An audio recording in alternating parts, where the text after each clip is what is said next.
கீழ்வானம் வெள்ளென்று எருமை சிறுவீடு மேய்வான் பரந்தன காண்மிக்குள்ள பிள்ளைகளும் போவான் போகின்னாரை போகாமல் காத்து உன்னை கூவுவான் வந்து நின்றோம் கோது குலமுடைய பாவாய் எழுந்திராய் பாடிப்பறை கொண்டு மாவாய் பிளந்தானை மல்லரை மாட்டிய தேவாதினேவனை சென்று நாம் சேவித்தால் ఆవావెండ్రరాయందరులేలోరెంబావాయ్.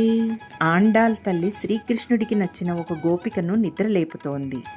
ఓ గోపకాంత, తూర్పున ఉదయభానుడు వచ్చేలోగానే మనం యమునా నదిలో స్నానం చేసి కృష్ణయ్యను నిద్రలేపాలి. గోవులన్నీ మేతకు బయలుదేరాయి.